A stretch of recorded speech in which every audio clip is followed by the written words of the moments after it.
Welcome, everybody. I'm Rick DiClemente with Astrology Unplugged. Tonight we have a guest to have her chart read, and I'm glad about it. I wanted to just mention a few things. Nice to have you with us. If you've been watching the news at all, astrological news, you know that we're approaching, I kept saying February 20th. It's actually February 22nd of next month. And that's when Pluto will return. After all these years, going around the United States chart, all these many 200 and some years, it will return exactly next February 22nd. So there's a lot to it. And of course, our guest on the 17th is the Reverend Greg Keene. So I may take some time at one of those moments to talk about that return because it's a real big deal. Everything's fine. Everything's good. And here are the remaining people on the guest list, just in case they need to know. So we have a T. Mansker on next week, and then Mark R., our friend who's been on the show many times, and Joyce VH will be with us. Those three people will bring us to a conclusion of people who've been saying that they are stuck and looking for help. Then we'll get back to our regular scheduled Reverend Greg Keene on February 27th. So thank you all for coming. Thank you, YouTubers, for joining us. And let's welcome Debbie B. from California. Thank you so much for having me, Rick. Debbie, you're quite welcome. I'm real pleased to have an astrologer of 50 years with me, which is longer than Liza or myself. So I'm real pleased because that means that you understand things at such a deep level, but I think we should have fun. Now, in Debbie's notes, Debbie sent me a note when I was looking for people, and she said in her notes, she said that she might be classified as stuck, but she put it as maybe stuck in terms of her love life. So let's go right to the work with your chart in a minute here. Debbie, what do you mean by you're stuck?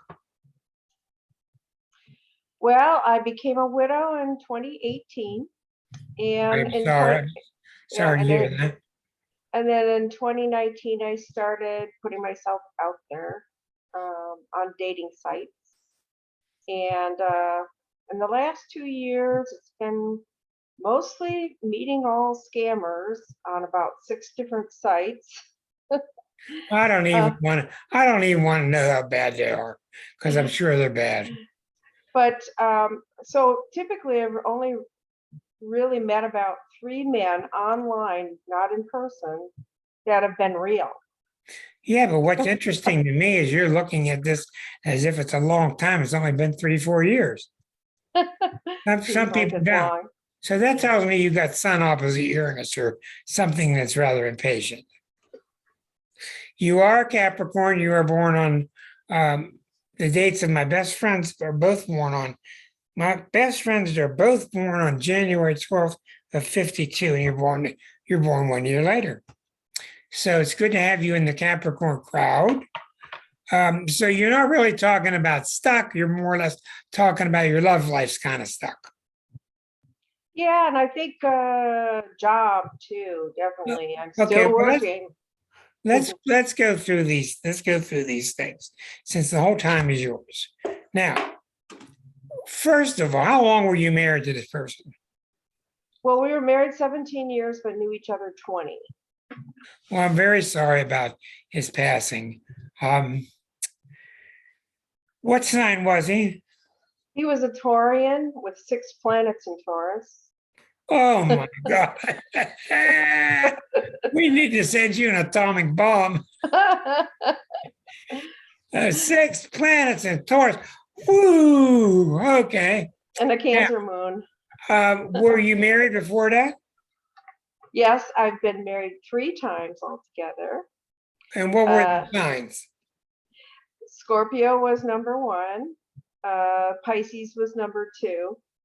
Okay. And then the Taurus was number 3.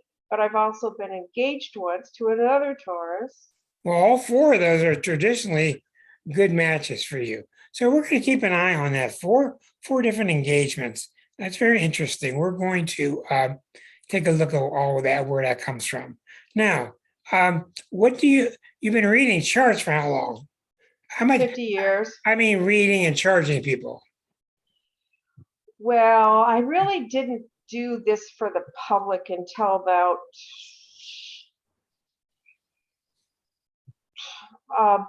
big time more 1996. I Okay, started that's a long time. Who were your influences when you started up? Joanne Wickenberg, Mara Wayne Leipzig, Alan Oken, a lot of the old time astrologer. Neil Mickelson, of course, is the one who helped me to learn how to do the calculations. But I would say more of the old traditional astrologers. Did you know that Neil was not an astrologer? No, he was a computer. Yeah, Yeah. a real nice guy. Okay, very good. All right, so we're going to look at you in terms of stuck and how to get unstuck. Now, what do you mean about being stuck with your job? Well, I've been in the healthcare field for 48 something years in various capacities, many different capacities. And I'm currently in a job that I'm working part-time, but I would love to retire since I'm 69 now. Okay, so you would like to retire and then do what after retirement? Well, probably more metaphysical parapsychology. Okay, so we are on the right show. Very good. Let's get into your chart. I do want to ask a couple of questions first. Debbie, what sign was your mother? She was on the cusp of Virgo, Libra. Virgo, Libra cusp. And what sign was your dad? Virgo. So dad was a Virgo. So when your mother, who is on the cusp, which really doesn't exist, but between sun signs, we may see other planets there. Was she more on the picky side or more on the socializing side? Picky. So she's picky and dad's picky. So you're being raised by these picky people. Okay, Virgo people can make wonderful parents. Now, whether they can give you the TLC that you needed remains to be seen. What was the case there? Exact on point. My father was very much someone who taught me things like, for instance, how to tie your shoes, how to ride a bike, how to garden. But as far as sitting down and playing a game with you, no. My mother was very loving, though. What I'm concerned with is when you're sharing something intimately, did they share it with you and your mother was sharing? She was more, showed me the creative side of things. What did they do in terms of, who was the one in terms of mothering you? My mother. Or paying, okay, so your mom was pretty good at giving you the TLC? Definitely. Okay, let's get started now. All right. And I'll tell you one other thing that probably makes sense. Go ahead. So you see that Neptune is conjunct Saturn in my 10th? Neptune is conjunct Saturn in your 10th in the early 50s. That's right. And my father was an alcoholic. So that makes sense. Okay. Yes, it does. And of course, your generation and mine, we have a lot of friends that have the Saturn Neptune conjunction of the early 50s. Okay. Now, I want to point out a couple of things. One, you're a Capricorn, your sun opposite Uranus, so am I. Mine's across the ascendant, yours is not. Yours is 5 degrees from exact, still pretty strong. And the sun Uranus sends its friction over to the Neptune. So the Neptune is pretty strong. The moon is very strong. Even though the moon is in the 12th house, the moon is just on the edge of starting to affect the first house also. To me, I give 5 degrees for a planet can start to affect the house, the next door house. So to me, houses have cusps and signs don't. So you're very Cancerian, you're very Aquarian, very Capricornian, and I've got to take care of One moment here. Okay, very good. Now back to the chart.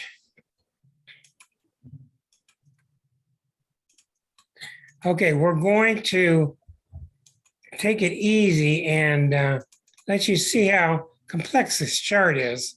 Now, we see that there's a strong Capricorn flavor because the Sun and Chiron and Mercury, traditional.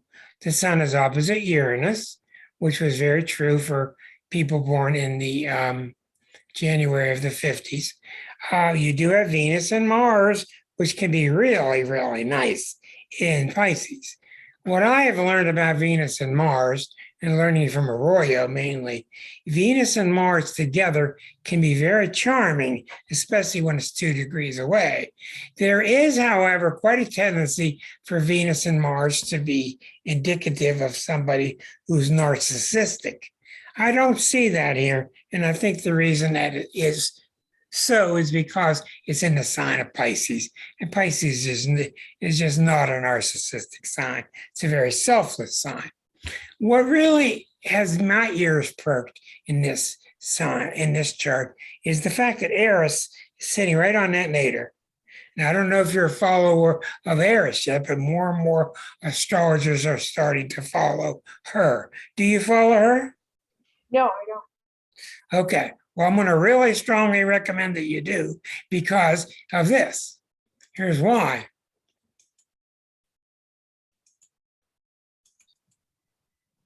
In the current day planets, Eris is squaring Pluto. 23, 26. And a lot of what's going on, people are labeling Pluto return, and it's not the Pluto return. It's partially the Pluto return, but it's Pluto squaring Eris, which has been going on for a couple of years now. And I think people are starting to see. And one way you can find out about this is by reading more about Eris, because when you read the Eris key words, that's exactly what's going on around us. Now, in case you're not familiar, people are coming on board with Eris one by one. There is a marvelous book out called Discovering Eris on Amazon by LeGrace. He's in the group with Richard Tarnas. LeGrace is his last name. The book is called Discovering Eris. Marvelous book. First half is very technical in terms of mythology. Second half is very good in terms of astrological meaning. It was written 6 years after it was discovered, which is remarkable. Thank you, Marcia. There's the book, Discovering Eris. And as you know, Eris was discovered in 2005 and in 2006. This book came out in 2012. Highly recommended. Now, with Eris on your nadir, that's a really outstanding position for it. And with Eris, one of the reasons it's going to be hard to discern Eris on your nadir is because you got the Sun opposite Uranus. Eris is kind of rebellious and revolutionary, but so is Sun opposite Uranus. So it's kind of hard to separate the two. But Eris is really big about stopping unfairness, stopping injustices. It's very radical about that. It's really huge when it comes to the rise of the divine feminine once again. These are her main issues. She's not real, and let's just put it this way. She's causes even more of a ruckus than Pluto does. She doesn't care. She doesn't care what happens. She is the goddess of discord. But she is ultimately very well-meaning in terms of caring about people. She just doesn't want people to be left out. That's one of the main themes. So I would ask you, Debbie, in your lifetime, if there has been a strong theme in your life of anybody being left out and it really bothered you, then that's because of your Eris. How have you felt about those issues? Well, even in grade school, I was trying to help somebody who was wearing braces and would be chastised by Right. other children, and I would be the one that was stepping in for that. Well, I'm going to suggest right away that your Eris is very strong, and we're going to learn more about her tonight. Very good. Now let's get into this. All right. Now, you notice that the sun is opposite Uranus. We got a Libra midheaven. We got the moon by the ascendant. Okay. So what I have noticed, and I'm not sure why, but in the last 10, 15 years, I have gotten so many clients, and I think this is in the collective too. It's definitely in the USA's chart, with these conflicting themes of Cancer on one side and Aquarius on the other. These are just two themes that don't mix well: Aquarius or Uranus, the moon, or Cancer. And in this chart, we see the moon is extremely strong. Even though Sag is rising, the moon itself is strong. So I would presume that because of this moon, that you're pretty much traditional, or you like the traditions of family, etc. Does that make sense? Absolutely. That's not coming from the Capricorn. It's coming somewhat from the Capricorn, but it's coming from the moon itself. And what I've learned is the moon in Sag here is secondary. What's primary is the moon itself. Lunar. You're a lunar person. Secondarily, you're Sagittarian by virtue of the moon in Sag and the Sag rising. So when you look at the strong Uranus here and you see the strong moon, we see you have both qualities. We know you have very strong Pisces, very strong Neptune, because you got a T-square to Neptune, and you got Venus and Mars that are both in Pisces and both square to the ascendant. So you've got these outer interests, you've got these inner, home-based, down-to-earth, Capricornian. You married a guy with six planets in Taurus. My God, that's unbelievable. I'm not even going to ask questions about him because I already know the answers about him being outside burning stuff and digging holes in the ground. That's just what Tauruses love to do.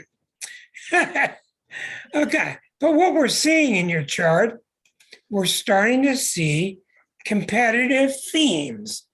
Now, I studied this chart tonight to find out in my mind, why is she on the show? It's not happenstance. You're on the show because something in you is about to be unearthed. Okay? You've got a lot of Aquarius, a lot of free spirit, a lot of outer energy, a lot of Neptune, a lot of Pisces. Then you got the down-to-earth stuff with the Chiron in Capricorn, with the sun in Capricorn, etc. And then you got that really mysterious, powerful Eris right on the nadir. Now, as you've said, you have been watching some of my shows, and you're a little bit interested in how I go about things. What I have discovered is the natal chart is an expression of how you felt about yourself through all your past lives. That's why I've done so much work with the harmonics. And as you know, many people into harmonics feel that you can't do regular houses or planets and signs or planet versus planet aspect. And I just say bullpucky because I've done it, and I just keep seeing over and over and over the proof of it. Now, when we look into your 12th harmonic, we got to first start with your birth chart. We want to look for things that are unusual. Why is your moon so strong? These are the questions I have before I go look at your 12th harmonic. Why is your moon so strong? Why is this flavor of Pisces, the T-squared to Neptune, the Venus and Mars in Pisces? Why this Aquarian flavor? Okay, why this strong Capricorn flavor? Why is Eris so strong? The rest of this chart is rather normal, in my opinion. So you want to know a little background? Sure, whatever you want to add. Well, a couple of years back, I wrote for examiner.com, which was taken over by Access. So I wrote internet articles. And here you go in the third house, Venus and Mars, right, in communication, right? And I had 2 national titles. One was National Psychic Examiner, and one was National Remote Viewing Examiner. And then I had a radio show too, where I had a weekly internet radio show out of Las Vegas. I actually uploaded it to Las Vegas every week. But that was in the 200s. All that was happening in the 200s. And I do healthcare because I'm good at healthcare, but that's not where I want to be. I want to So you're mainly a medium or a psychic? I'm a psychic. Well, I do psychometry. I do also, but do you lean more towards psychic or more towards mediumship? Oh, I'm not a medium at all. Okay, Not I at all. understand that. Okay, so you and I are very similar. All right. Now, why do you bring up this history of these things? Because I think that's more of the flavor of where I want to go. Okay, And, all right. yeah. All right, now let's go look at your past life. All right. Here's your 12th harmonic. We see the sun is at the 4th house, so you have a lot of Cancer qualities because the 4th house is populated. We see them opposite, 3 planets in the 10th house, so an awful lot in the 4th and the 10th. You got a nicely strong 11th house also. You have a T-square, a very strong T-square coming over to Chiron and Virgo with Virgo rising. Now, what I think the 12th harmonic is how you viewed God through your different lifetimes. This is what I have discovered, how you viewed him in terms of whether you feel worthy of getting in the pearly gates or not. So the 12th harmonic to me is what I call the spiritual transcript. It is the list that you look at with your spiritual guides before 1953. You're reviewing your lives. You're looking at them in these terms. This is how you felt about yourself, not how God felt about you, but how you felt about yourself. And therefore, you said to your guides, in 1953, I want to be born at these certain times so that I have certain challenges, so that I can perfect myself. Do you get me? Okay, of course you do. All right. So in this kind of setup, what do we see here? We see a really powerfully massive Uranus. Look at all these planets focusing on Uranus and Libra, which means you're way ahead of your time. People thought you were whacked out, but you weren't. You were just way ahead of your time. So you're very far ahead of your time. You're very much a people person, very much caring about families and all that. But you also got a T-squared of Virgo, which means you're a technician. You want to tell people how you do things. Do it this way, don't do it that way. This is not in your birth chart. This is in this chart. Okay? Now remember what I said. The 12th harmonic, when I first started studying it, showed me that you're going to modify your time of birth. You're going to be born at the right moment in time with the right man and woman playing the right roles in your life, so you have the right specific lessons in order to enhance your chances of getting through the pearly gates. That's why you do it. Now, what I've learned since then in the last 3-4 years is we don't need to do anything to enhance our chances because we're already fine the way we are. As a matter of fact, we don't need to improve anything. We're already cool. And that's one of the big changes going on in the collective right now, and Eris is leading the way with that. So I think that that's really positive. So let's hold back on that for a moment and let's go right to your questions. We'll revisit all this. Your questions about relationships. You've had 3 marriages. The last one was to a multi-Taurian, right? Okay, here's the questions I have. And I have similar things in my chart that you have. When you have a lot of Cancer in your chart and you have a lot of Aquarius in your chart, you have a natural conflict. And I don't think that conflict needs to be with a capital C. It can be with a small c. It can be resolvable. But the conflict is wanting to be a free spirit, all the Uranus, but you want your coziness. You want somebody at home. I mean, you don't pick somebody with 6 planets in Taurus unless you want them to be home all the time and everything cozy at home. But see, the Uranus in you is opposite that. So you could say the Uranus is really opposite all that Taurus energy. It's also opposite Capricorn energy, opposite Cancer energy. So you want someone there to be cozy with, but you also don't want them too close. Now, does that make any sense? Well, he had a Cancer moon, so there you go. He didn't need to have a Cancer moon with 6 planets in Taurus. He's already drilled into the home. I'm talking about you. You've got this Cancer theme.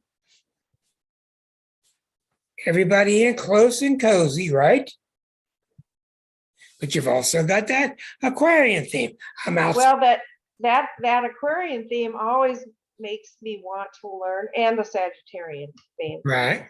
Makes me want to always learn. I've got lots of hobbies, lots of skills, lots of abilities, Okay, that's and I'm never bored. Very Sagittarian, very good. But when it comes to your relationships, do you want one close to yourself or not? I prefer close to myself. Yeah. You want it close. So what do you do when it gets too close? When it becomes claustrophobic or the person becomes too needy? I haven't met anybody who is too needy yet. Okay. Because I'm going to tell you where I'm coming from.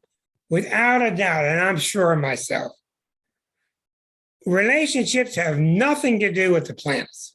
They have nothing to do with some planet Venus coming by or Jupiter's coming by or his Mars is hitting my Venus. It has nothing to do with that. It has everything to do with you letting go of your emotional junk. When you let go of your emotional junk is when the airplanes start landing. And they start landing with good relationships, not codependent ones. Everything gets better. Relationships, money gets better, everything. When you get rid of your emotional attachments. If you hang on to your emotional attachment, they're not going to come. They're just not going to. Or you're going to get guaranteed codependency. Now, how does that sound to you?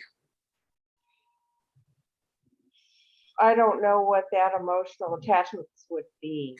Well, I'm very interested in talking to you about this because you told me for 50 years you've been studying synastry charts. You've been studying charts. In the case you watchers tonight don't know what synastry is, it's me comparing where my Mars is to her Mars. Where's my Mars compared to her Venus? Where's her Jupiter compared to my Saturn? Where's her Sun compared to my Moon, etc. between the two charts.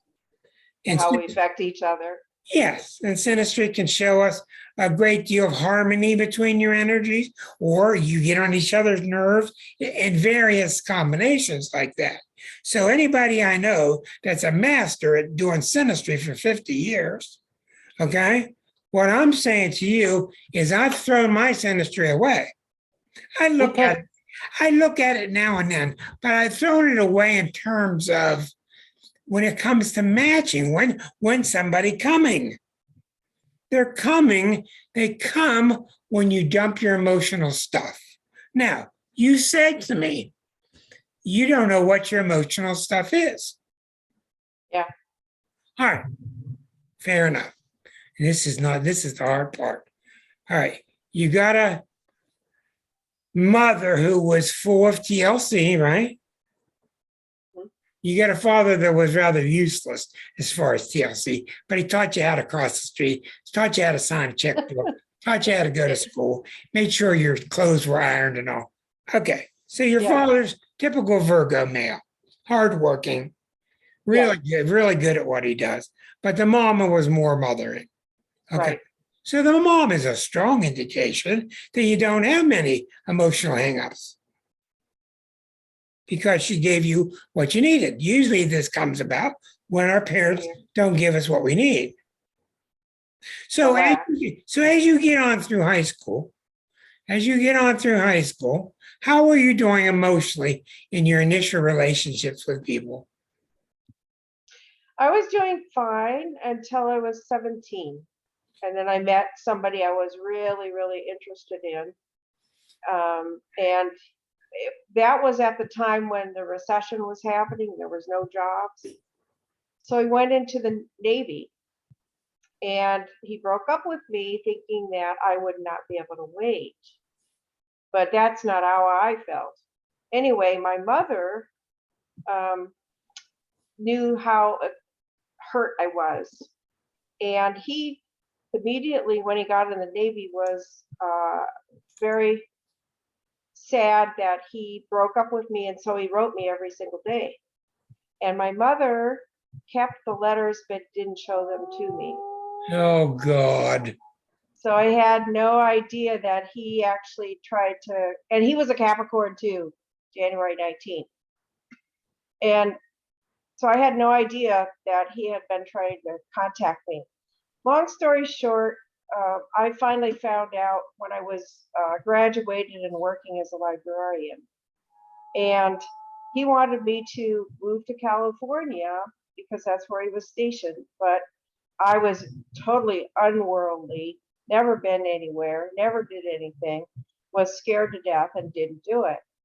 Ended up marrying someone else, having 2 children by them.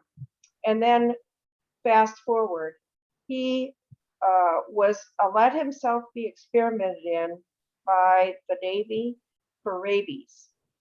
And oh my God. Yeah. And so he was originally put in a VA hospital, but he actually died of a cerebral hemorrhage. And he was only 24. So that hurt, I still carry somewhat. And I've actually had him visit me about 21 years after his death, off and on, different manifestations of him being around. Are you hearing this high-pitched noise? That's really weird. I'm hearing it too. Okay, that 17 is an interesting number. Now, so it sounds to me, did the chemicals that they were experimenting lead to his illness? Yes. Oh, that's awful. Yeah. That's awful. Okay, so you go on in your second marriage, who I believe was a Scorpio. The first marriage was Scorpio. So the second marriage. The first marriage was Scorpio. I was pregnant when we got married. We had 2 children. He beat me. The second marriage was what? The second marriage was a Pisces. But the first one is the one that beat you? Yes. Okay. How long did that go on? We were married in 72 and divorced in 77. Okay. So do you feel emotionally free and capable of having a relationship now, or do you not? Oh, yeah. Okay. The thing that I question about you, and I don't question your ability to have one, but what I question you is when you have all this Pisces in your chart, it's usually a symbol of you not making the best choices. Is that true or false? Well, I definitely did not make the best choices. What's meant by that is you're just not, sometimes we're not judgmental enough. We're not discriminating enough, which a lot of Pisces planets indicate. Right. So you can. Or they tend to be more naive in some respects. Right. That's right. In some respects, yeah. So what I'm saying to you is I don't think there's any planet out there that's causing you to not have a close person right now. The planets don't work that way. When I looked at your charts and looked at your current studies, let's see what I found. Okay, the number one thing that's going on with your planets right now is Eris has been sitting for years. It takes Eris 120 years to go through Aries. It's been sitting right here for a long time, 23, 24. Eris is sitting right opposite that Neptune. Okay? And we all know where Pluto's been. Pluto's been at 21, 22, 23, 24, 25. Pluto's been in that area. So the great amount of tension in your chart has been showing up in the second house and in the fourth house.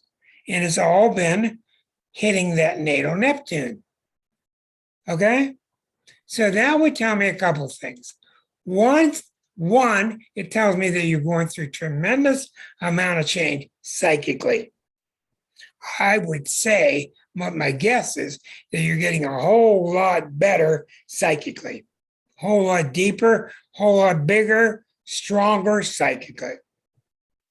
Does that make sense? Definitely since 96. Definitely. Okay, now that's a long time. That's 26, 27 years. All right. 26, 27 years. What's been going on in the last 4 years? I've moved down here about 2.5 years ago, and I haven't really established myself, except for this last year. I started doing a radio spot once a month, astrological updates for the psychic spectrum. And so I'm on their radio show every Tuesday. You do astrological updates for the psychic spectrum. What does that mean? They're friends of mine that I met in 96, and they're both psychics. They're a psychic couple, and I do psychic psychometry. That's my forte in that. But so that means you're holding some object. Exactly. Okay. Exactly. Yeah. Here goes that noise again. We got ghosts. In case you're not aware of psychometry, I can take somebody's keys and just start telling all about them, and give me their bracelet or their ring. I can't tell you anything. I don't know why. It's their keys. I can only do metal. I mean, people have given me their credit cards. They've given me their brassieres. They've given me their lipstick cases.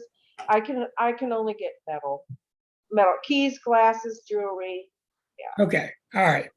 So what I'm sensing here, there's something going on here that what I'm sensing is going on, and I studied your seventh harmonic, which is your harmonic for relationships.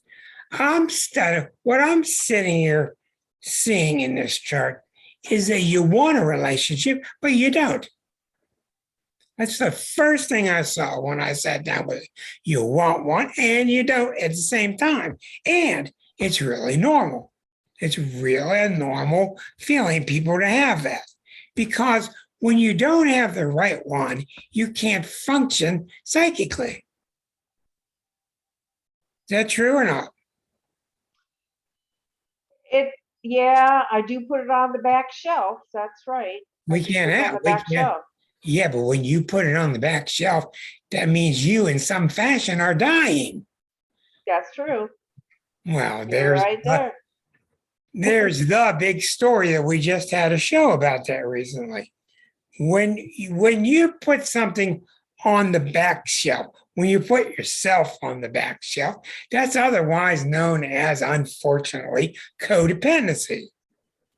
In other words, to belong. Now, you may not have read this. I don't know. But I read this somewhere. And we got 3 Capricorns I'm staring at right now. Capricorn's main need is to belong. And it's absolutely true. With every Capricorn that you see, they need to belong. Whether it was Marcia with her plays on 42nd Street and Broadway, whatever, whether it's Debbie with all these psychic friends of hers, Capricorn is opposite Cancer. Cancer is at the bottom of the zodiac. It's all about belonging to the family. Well, those qualities are not lost upon Capricorn at the top of the chart. But Capricorn is a very social sign, like Libra. But it's not, Cancer's not a social sign. Cancer's a family sign. But Capricorns really need to belong. But when you need to belong to the degree that you're putting yourself on the back shelf, that tells me exactly why the flow has stopped. Well, I'll tell you a little more about that. My husband, before he passed, my husband had medical problems before I met him, and so I knew of his problems when we married. But the last 2 years of his life, from 2016 to 2018, he was hospitalized 30 times, and he was in the hospital the last 7 or 8 months of his life. So I kind of, I put things in the back because his needs came first. Okay, well, I understand that. That makes total sense. That's even noble. I'm not talking about that. I'm talking about, how does somebody live with somebody with 6 planets in Taurus? Because when you live with somebody with 6 planets in Taurus, you are their possession, period. There's no other option. You belong to them, period. Was that true or false? Yeah, except I was able to do, the all those things in the 2000s, the radio show and the writing of the articles. Okay, well, I'm not calling you an untruth teller. That's not what I'm saying. We're still trying to figure this out. This is not simple. Yeah. Well, but what I'm saying is, what I have found without a doubt is when you put yourself on the shelf, nothing's coming your way. Yeah, Nothing's going to come your way because there's no you there. Here's how I put it. You got this conduit that goes to God. And when you pinch that hose, look, see it like a hose with God's graces coming to you. When you pinch that hose, the God's juices, his graces, stop coming to you, or you get put on the back shelf. Okay? And as soon as I've seen it so many times with clients, as soon as you start to unwind, open up that pinch in that hose, everything starts coming again. Now, do you notice that theme? Do I notice what? I'm sorry. Have you noticed that theme?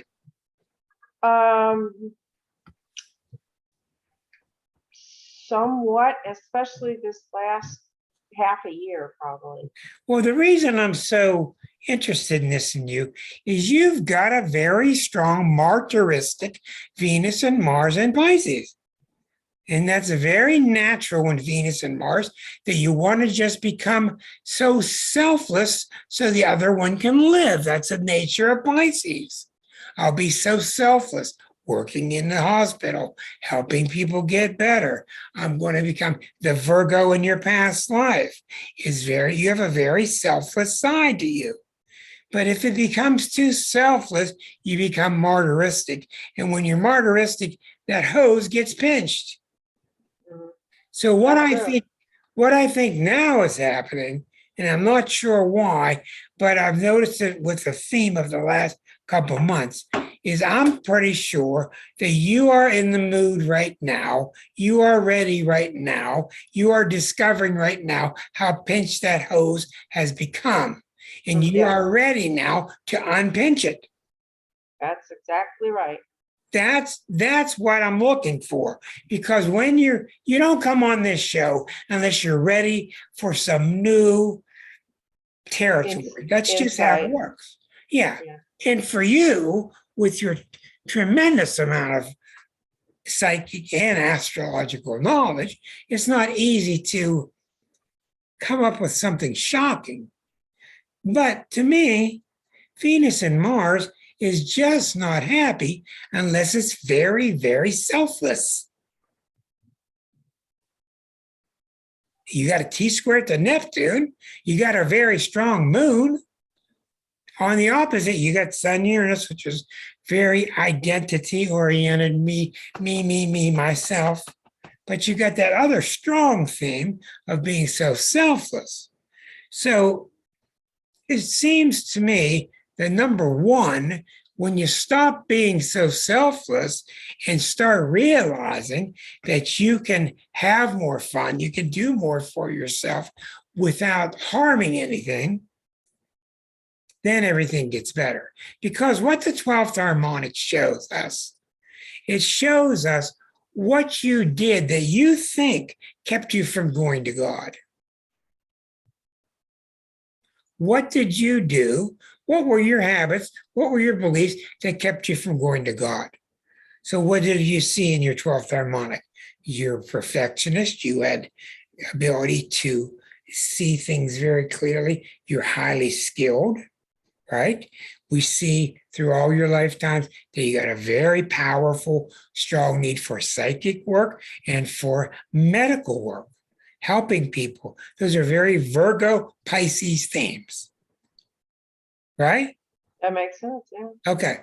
So how much of your past three husbands had to do with the fact that you had somebody to belong to versus somebody to take care of? Oh, You hit that. bingo. Yeah. All right. All right. All right. Yeah. Now, we're going to touch a very sensitive area here. Okay. This is my expertise and it's very sensitive. All right. Cancer energy. When you're a Cancer, there's nobody in the world better at feeding you chicken soup than a Cancer.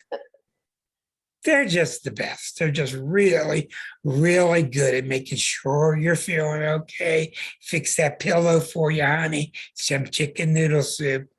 Okay. But after a while, you have to start to ask yourself why they're doing it. It's a very tricky question. Now, it's Cancer's nature to mother. And boy, did I get into this, writing this book. I mean, I spent months on just this topic of how much is Cancer really mothering? When they're mothering, is it really mothering? We went round and round and round. In other words, there's a part of Cancer that is mothering because it's really mothering. And there's a part of Cancer that is mothering because it doesn't want to be abandoned. Two different issues. We're talking about major astrological implications now. A lot of people that I talk to are Cancers. And I say, are you a good listener? Oh, yeah, I'm a good listener. All my friends come to me. I say, you listen to everything, give them advice? Oh, yeah. And I say, are you tired of doing it? They say, oh, yeah. I said, well, why do you keep doing it? And then what you dig down, when you dig down, you find out that they're doing it because they don't want to be abandoned. It's their ticket to keep from being abandoned. And if there's anything I've learned in these strong, studious years, Cancer's number one fear is being abandoned.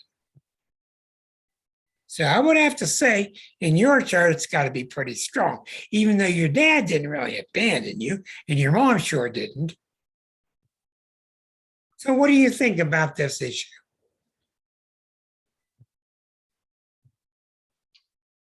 I guess it's not so much abandonment, but not brought into the fold totally. Not belonging. Right, there you go. That's the Capricorn belonging. Well, Yeah. why did it tickle your tickle bone so strongly when I started talking about taking care of people? Because I'm always the one that's taking care of someone, and I want to be taken care of. That's right. Yeah. Man, now we're finally getting somewhere. All right.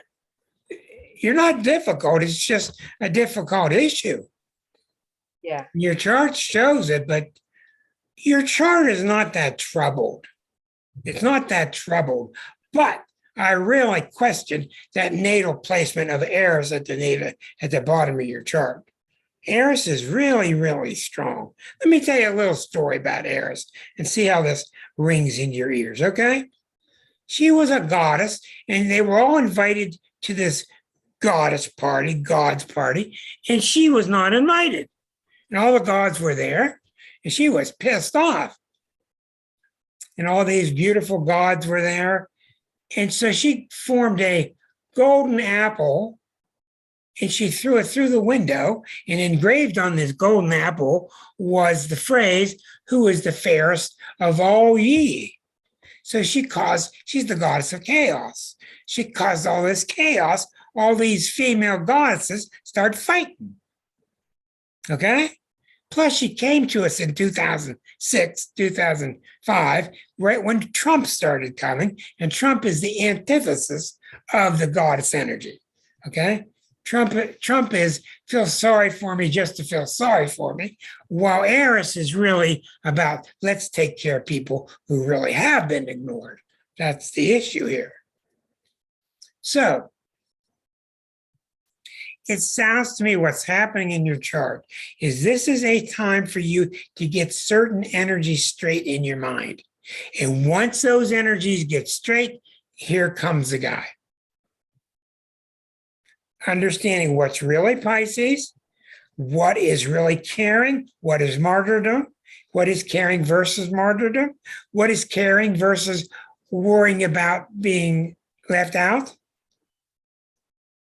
So that's why she is the goddess of, you'll see it in that book, she's the goddess of being taking care of people that are left out. What do you think about this Black Lives Matter? Why do you think they're so insistent now? It's a different age now. It's because of Eris. And the women who've been abused by the movie stars and the coaches and the gymnast coaches and the people in the Catholic Church and the Boy Scout leaders and on and on and on and on. So it's a matter of getting these things straight. So what do you got in your chart? You've got a very strong leadership quality, very powerful, very strong leader. You've got tremendous skills and abilities. You've got tremendous psychic, spiritual skills and abilities with that Venus and Mars and Pisces, and with that Neptune's being hit right now. What planet in your whole chart's being hit right now is your Neptune. If you'll recall, Eris is right here opposite feeding that Neptune, feeding that point of that T-square. It's been there for years now. And Pluto is over here making a right angle to that Neptune. And the cat is climbing on my head. Okay. Come on, Uma. So what's happening is I think your chart is trying to separate. It's trying to separate itself into its different facets. Let's take a look at your sixth harmonic. Here's your sixth harmonic. This is the harmonic that is your destiny. It is your life direction. It's what you're really meant to do. It is your Joseph Campbell hero's journey chart. You've got Pisces at the top. Okay, so when you got Pisces at the top, you got a plethora of Scorpio energy here. But when you get this strong theme of Pisces all the time, it means you're kind of like one of God's right-hand man or right-hand women. In other words, whenever I deal a lot with people with a lot of Pisces energy, they suffer from not getting specifics. They suffer from not getting a specific answer, a specific place to go to, a specific job to do. They suffer because they think they can get some answer somewhere that's specific, but they don't get them. And that's what I've discovered with Pisces people. People with Pisces sun or Pisces other energies. They are generalists. They're not specific. And the reason they're generalists, and what I've been able to study, is God knows that if he sends you anywhere, you're going to be fine. He can send you anywhere in any situation, and you're going to be able to sit down and take care of what you need to take care of because you got the right heart. You get the ability to put yourself second in any situation. Other people get specifics when you look into their sixth harmonic, not in your chart. Does that surprise you? No. not at all. And your 12th harmonic shows me this too. You've been around a long time. And I'm going to give you my opinion. My opinion of the 12th harmonic, which is the spiritual transcript chart, is this chart is starting to say the same thing for everybody. This is massive. And what it's starting to say is none of us need anything. None of us need to improve anything. None of us need to brush our teeth harder. None of us need to be nicer. None of us need to do all this. We all need to get off our back. If anything, just get off our own back and let ourselves be, because we're fine as we are. Now, how many people, raise your hand if you think this is making sense? Are you sensing this in the collective? Are you? Are you sensing it? Because I sure am. I really am. This is one reason you're seeing the churches fall apart. They're well-meaning, and a lot of people think of church, but they really mean socializing with their friends, which is different than church of the heart and developing Jesus consciousness. So I've told you a lot of stuff. I want to hear from you now. What do you think about what I've been telling you, where you are right now, how it mixes with this show? Well, I have no, even though in my 50 years, I have no experience with Eris at all. Exactly. So Okay, I have no I've only been experience. in the Eris 3 years. And so this is Yeah. all new to me, but I gravitate toward, information, things that are, to learn, basically to Right. learn. But I think what it's telling me is to start going in the direction that I'm supposed to be going instead of Exactly. Instead of what? Well, I've used healthcare because I'm good at it. Yeah, but you might be done with it. I'm done with it. You might be done with it, like I'm done with it. somebody else on this screen that might be done with it.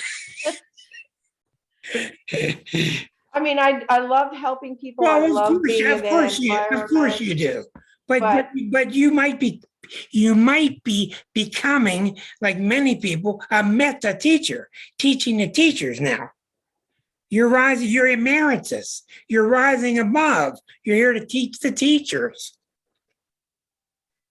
Okay, instead of taking care of people, you might be doing what? Taking care of myself. Well, that's a good option. That's a real good option, Debbie. Yeah. Okay, but beside that, going in the direction that where my heart's desire is. And that is, and where is your heart? Metaphysical, parapsychology. Okay, very good. Here's my kid. Astrology. Yeah. Okay, honey. Now, what I want to know, there are so many sides to metaphysics. What do you really want to do with your magic bag? You see what I do. What do you want to do with yours? Write, teach. Okay. And when you write and when you teach, what's the message you want to give? What's the message you want to give?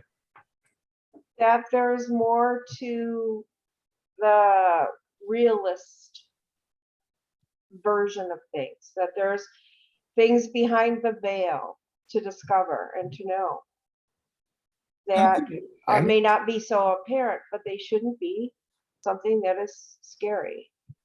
Okay, it's so part of our lives. All this knowledge that's out there is really part of us. We should embrace it and not be afraid of it. These are all really good things. Okay, well then I ask you, what has kept you from doing this? The need for money, so that's why we're in healthcare. That ain't it. Nope, it's never money. Nope. Laziness. When you're doing what you love, do you think that God's going to supply you with your needs? I don't know. Okay. I'm not asking your daddy because we know what he would say. I'm not asking your mom either. I'm asking you because you've been around a long time. You got a lot of wisdom. When you're doing what you need to do, when you're doing what the God felt part of you is servicing you to do you think your needs will be met? I don't think the needs come into play when you're doing what you really want to do. I don't, Where did no, I it think, go? Where'd they go? I don't think that you think about those things then Well, because but you're that must mean that they're being taken care of. I guess so. Because By you're all. doing your heart's desire then. That's right. That's right. So you're a rare case for me. And I've seen charts like this, but you're a rare case in the sense that you're in my opinion, you're a very advanced soul. You're a very advanced soul. So I'm going to go switch over and show you your return chart for your recent birthday. Have you done it yet? No, I have not. See, I always put myself last. Okay. Jacinta, California. Jacinta, I just did your January 12th, 2022 chart for next year. And let's see what that chart foretells for you for next year. I'll tell you what, I'm going to put it on the board and have you translate it. No. Oh, yeah, I do all the work around here. This ain't fair. Okay, here you go. Here's your chart for next year. Oh my God. Tell me what you see in this chart. It's for your town, the exact time of your birth. What do you see in this chart? It's all public. There's a lot of stuff going beneath the surface that are happening. Wow. Boom, boom, boom, boom, boom. It's going to get hit. Look at your fifth house. Pleasure. It's not just pleasure. It's on stage. It's on stage. I'm talking. I'm on the radio. I'm talking. I'm doing charts. I'm out there. Look at the moon Uranus in the ninth house. I'm traveling. I'm talking. Look at Neptune. The big planet in this chart is Neptune. This means the seventh house is so misunderstood. It's not about relationships per se. That's secondary. This is about you as a counselor. Wow. What type of you're going to be a Neptune counselor, which is exactly what you've been sitting there screaming for. Exactly. Well, this here tells me you're going to be doing it. Okay. And Jupiter in the sixth service, but it's expanded and it's in Pisces. That's wow. So I ask you a real simple question, because this is not one easy chart to harness. What's the difference between all these charts you've been living with and what that chart says? I don't look at my own. That's the problem. Okay, that's very insightful. I don't. That tells me a lot more than you think that does.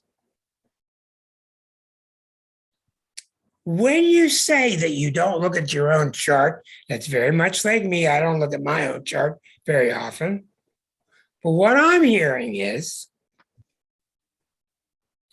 you have not, through the past X amount of years, you've not given yourself enough importance in your own mind, important to you, as opposed to always making somebody else more important to you than you are. That's pretty true. That's what I call an emotional blockade. You're Dr. John, the lawyer, the defense rests his case. I rest my case. So Claudia's laughing up the storm back there. Oh, Claudia's just too damn bright. She really is. Okay, but that's exactly what we had to dig for. We had to go around the merry-go-round 7 or 8 times, but that's okay. It's what happens with Neptune. In other words, We're not saying it on this show, partially because it's too public, and partially because even in person, it would take a long time to dig this stuff out. But what I'm seeing here is very clearly, you have not given yourself enough notoriety within yourself. That's why you started by telling me about all these shows you're doing out here and these shows you're doing out here, and they want you over here and they want you over there. But I'm not hearing it inside. And you can't sit there and tell me that your husband with 6 planets in Taurus gave you much attention. There's just no way. There's just no way. Because you don't even exist when you got 6 planets in Taurus. So what I'm saying is, only if you make food. Yeah, right. But what's happening to you now is now you're coming to the stage that shows up in your return chart. You're coming to the stage because you've earned it. And also, you're coming to the stage now because you're going to realize what I said to you. You're going to realize there's no big need to fix stuff. Well, you obviously felt there was a big need to fix stuff by hiring 2 Virgo parents. Right? Yeah. Right? The one guy's always got his nose to the grindstone, right? Dad, he's trying to fix everything. And Mom's similar. She's doing whatever she can, God bless her. And you've been doing all this medical work. Thank God, and that we got all these Virgos in the hospitals helping us, how wonderful. I just came from a hospital yesterday, test. Everything turned out fine, but I just can't get over how wonderful these people were. I'm just everybody from the receptionist down to the doctor, everybody. The one tied my shoes when I was leaving. Just the nicest caring people. And thank God we got you folks out there, really. But your time is to transcend this one-on-one helping. You are now here kind of like a Madame Blavatsky. You're here to teach the teachers. You're here to teach the teachers. Don't get sucked into, tell me about Aries for 2022. Tell me about Taurus for 2022. They can read Cosmo magazine for that stuff. Right. You're much bigger than that. You're big, you're bold. Okay, so But I try to keep things simple so that people can understand it and not go into astrologies, I don't want it to go like this. It's hard to talk about, yes. But what I'm saying to you is don't get sucked into this next year of helping everybody. You're here now because you're no longer 22. You're here to teach the teachers.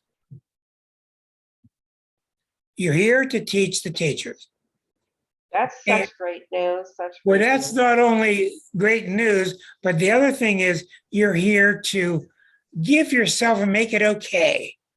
Give yourself a picnic, make it okay. Buy yourself some jewelry, make it okay. Because you can't tell me that when you do those things, you don't feel bad. That's interesting you would say that, because last year I did buy myself my own jewelry. Did you feel self? And I went, wow, this is beautiful. It was, mother of pearl, beautiful neck bracelet and matching earrings. And I never do that kind of stuff. Yeah, but you did. Marsha just said that you have beautiful wisdom, and she's right. She's texting me. That's how I saw that message. Now, what I'm saying to you is you're not the type that needs a bunch of jewelry. Okay? Yeah. But the number one thing you got to find out, you're not going to do it on this show. You got to find out what other areas in life do you consistently stop yourself. Well, I think I'll go get one of these. Well, no, not that. Well, we can't afford that. Well, we don't do that. Well, ladies don't do that. You got to start becoming aware of when you're doing that. And the more you become aware of it, the more you'll stop it. And the more you'll stop it, the more the airplanes will start landing in your airport. That's just how it works. I think a lot of this stuff's just going on. What are you doing? Well, she does her needing what they're called. Yeah. We call it that she's doing her Bhagavad Gitas. That's what she's doing. She gets in a little trance and we say she's doing her Bhagavad Gitas. But that's what I'm sensing here. I don't sense anything really extraordinary beyond it. I just think that you've kind of been lulled to sleep in a lot of ways in terms of taking yourself kind of for granted. Yeah, that's true. That's true. Now, And it's really nice to be able to rediscover and express. I guess I have to express. well, what do you think 5 planets in your 5th house means? Wow, Huh? that is so great. I mean, That's it's not about entertainment. That's about self-expression. Hey, Rick, did you see my message? Which one? Her chart ruler is about to, in her 5th house, is going to get hit by Uranus. Oh, I wanted looking for that. I was just going to look for something like that. Her chart ruler in the 5th house. Right. Thank you for adding that. Jupiter. Okay. I mean, in the 5th house. Yeah. Now you're talking. Yes, Yeah, it's 10 exactly what I wanted to see. Thank you so much. That's excellent, Claudia. Here's your ticket, Debbie. Jupiter is the ruler of the chart. It rules your rising sign. And where is Uranus? 10 degrees. Uranus is 1049 now. And you want to express yourself. Well, thank you very much, Claudia. And You know, you are so right on by that, because just this week alone, when Uranus went in direct, when it right, went direct, yeah. on the 18th. Okay, just this week alone, I went to an astrology class to listen to another astrologer online. Yesterday, I did a presentation in astrology online, and now I'm getting this wonderful gift online, all since the 18th. And you got much more coming over the next 3-4 days. But I want to ask you this, and this is what's important. Okay. Yes, Claudia had nailed it, and she's exactly right. What I want to ask you, and it seems to me like Uranus hitting you now is rather effortless, and you're going to go with it. Where are the places where you fought it all these years? Where are the places where you didn't let it happen? That's what needs to be targeted. Well, I let the practicality of things stop me, I think. There's Virgo. Yeah. That's pretty much that and the, with the problems that my husband had medically, that also stopped me from having any energy left after working full time. And then the Capricorn. I'm going to show you something here because I've learned one thing, maybe you've seen it too. This Chiron is a 1st house Chiron, but it's almost a 2nd house Chiron. Okay. I have noticed without a doubt, because I have Chiron and Capricorn too, people with Chiron and Capricorn are obsessed with the house that Chiron is in. They're just obsessed with it. You can't get them to change their tune. And so yours is almost a 2nd house Chiron. So that's got to do with having enough money. Marcia's got the same thing. That has to do with having enough money to pay the bills and to cover all the expenses, etc. That makes sense. Very, very intriguing chart. And then the Pluto in the 8th, just for a point of reference, I've had 2 inheritances too. Wow. And when Pluto went over my ascendant, that's when my mother died. Interesting, because it hit my moon, right? I want to know what happened at age 30 when the solar arc Venus hit your Eris. 30. Let's see. Solar arc I Venus. bought a house. Okay, solar arc Mars hit Eris when you're 28. When I was 28? Oh, that's when I met the Pisces. Did he come on in a real male way? No, he was just very, he pursued me. So the Mars was strong. Okay, so not only do I recommend very strongly that you read that book, Discovering Eris by LeGrice, Grice. He's excellent, just excellent, this guy. He's, like I said, one of the group that writes with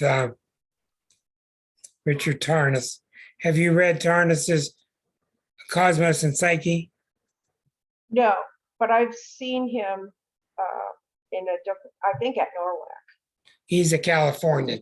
Well, that's probably the greatest book I think's ever written, Cosmos and Psyche. Psyche. I would recommend him too. But I knew we were going to come up with your chart in a roundabout way. I knew it was not going to be simple because you're a very big person, very big. But I think you're going to continue to discover blockages that you're going to unleash. And I think I'm real grateful to Claudia because I was going to go look for that. Well, I was going to go look for what is Uranus doing in this chart. And she got to it first, and she was exactly right. Right. And I think that's really good. So with Uranus on your Jupiter as a Capricorn, and I know what I'm saying here, you're going to have a couple weeks of waking up and you're used to your fingers in the 110, and all of a sudden you're going to wake up and they're in the 220. You cannot do anything about it. All you can do is put in a bigger bulb. You know what I describe Uranus as? Shock and awe. Shock and awe. Shock and awe. Exactly right. Well, let's get you the exact date so you don't have to guess. You're exactly right.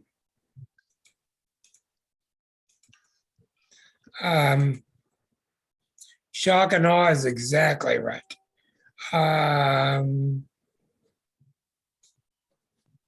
We're going to do a dynamic here, and we're going to do here, and we're going to look at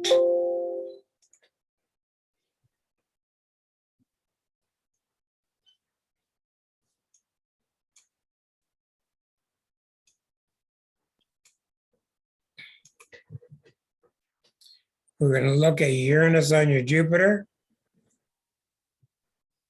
May 7th, it's already hit you twice last year, Debbie. Your third one's coming up. You had it May 7th. You had it on Christmas Day. And your next and final one is February 11th. Well, May is when I started doing the radio spot again. Okay. Now, Uranus on your Jupiter. Don't be surprised if you start getting hip spasms, thigh spasms. It's really spasms of any kind, especially with Capricorn and knee problems. It's really a good idea that you do a bunch of walking and stretching. Well, I already have a knee problem being a Capricorn. I've got a bone-on-bone one. Well, walking and stretching is really advised. Now, theoretically, when this is on you, you're going to want to just start to feel like expanding. It's going to sound to you like it's unreasonable, like you're going to want to expand at such a huge rate so quickly. It's going to sound to all your Virgo Capricorn that it's really unreasonable, and it's not unreasonable. It's what you need to do now. That sounds great, actually. Because later on, it'll calm down. It won't be around. Okay, so now let's ask you at the rear end of this discussion. Let's ask you about how you feel stuck or unstuck. I feel exhilarated, actually. Yeah, I feel, it gives me, well, I guess, motivation or like a kick in the butt to get going. Well, the Virgo would put it as a kick in the butt. I'm going to put it as an opportunity. Yeah. An okay. You're getting okayed.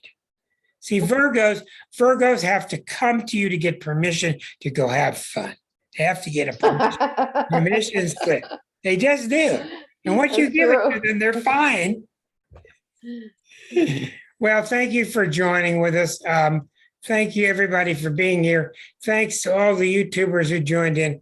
If you ever want to join us live, just go to Google and type in Astrology Unplugged. You'll get the link that takes you to our Thursday nights, 8 o'clock. Thank you live so much for session. your insight and expertise, and I really appreciate all that you do. Well, you are very welcome, and we would like to invite you back. Come join us anytime, especially to give us any reports over the next few months of any rather weird Uranian things that happened to you. Yes. You're going to have a lot of fun. But thank you. You've been a real good sport. Thank you very much. Thank you very much, and namaste. Namaste, all to everybody. And we'll be up Thanks, in Debbie. live on YouTube in a couple hours with this show. See you next week for our next person, and we'll do 3 more, and then we're going to have Uncle Greg come. What a Thanks, great Rick. show. Thanks, Thank Debbie. you. Thank you, Claudia. All righty. weekly Thank you, Have a good night, Claudia. everybody. Thank you, Rick, and so many interesting, great people. Thanks, everybody.